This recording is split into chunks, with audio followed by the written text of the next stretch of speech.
Hello. This PSA will attempt to bring awareness on the drug mephedrone, its history, and its effects. Mephedrone, also known as MCAT or Meow Meow, is a Schedule I drug in the US and works as a stimulant.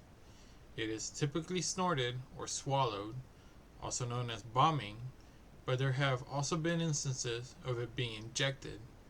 Mephedrone is quickly absorbed by the body and has a half-life of about 2 hours with a total duration of about 4 hours. The effects of the drug can be felt very quickly depending on how it is taken, with it being almost instant if injected or taking a few minutes if ingested or snorted. It is a synthetic drug that was first synthesized in 1929 France, but remained relatively unknown until the early 2000s when it began to appear again in Portugal. Mephedrone has also been known to increase alertness, make one more social, and induce a strong feeling of euphoria. On the other hand, it can also increase levels of anxiety and depression once the positive effects begin to wear off.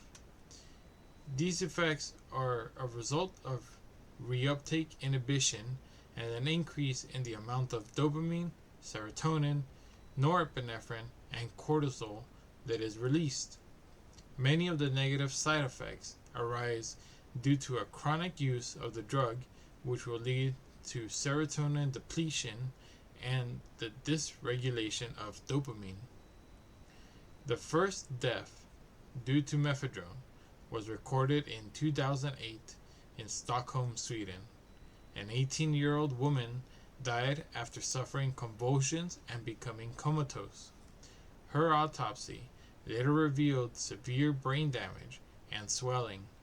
Due in part to the brain damage caused by the drug, chronic users tend to need more of the drug to feel its effects. This can easily lead to overdosing, which tends to be the leading cause of death to mephedrone users. Besides the central nervous system and cardiovascular system, mephedrone has a huge effect on the endocrine system and some minor effects on the gastrointestinal system. Within the endocrine system, mephedrone will hit the adrenal gland, pituitary gland, and hypothalamus the hardest. In the adrenal gland, there will be an increase in epinephrine and norepinephrine, directly affecting our fight or flight response, heart rate, and blood pressure. Both the hypothalamus and pituitary gland are affected in a similar manner. Since the control of hormones is disturbed after taking the drug, cortisol levels will begin to increase, leading to heightened stress levels.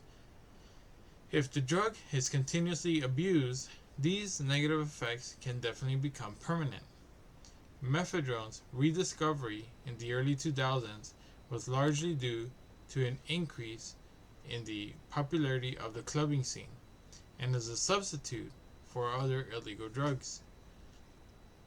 Between 2000 and 2010, mephedrone was the drug of choice for clubgoers. Dealers were able to distribute this drug without any sort of worry, and with much ease thanks to the growing popularity of the internet. Mephedrone was finally made illegal in 2010 by the same laws that basically targeted all synthetic drugs. At its peak, it was most popular within the UK, but since its legality changed, it has almost completely vanished from the illegal street market. While mephedrone was not one of the strongest or most dangerous drugs to be created, it still posed a significant danger. Mephedrone is one of those drugs that makes you think you need more to feel better. As stated before, this is largely due to brain damage it causes which makes its effects less apparent with chronic use. For this same reason, many mephedrone users have been known to mix the drug with other drugs. This will naturally create an extremely deadly cocktail, and which vastly increases the chances of overdosing. This was one of the reasons why this drug was so strongly targeted, even though its individual effects may not have been so deadly on their own.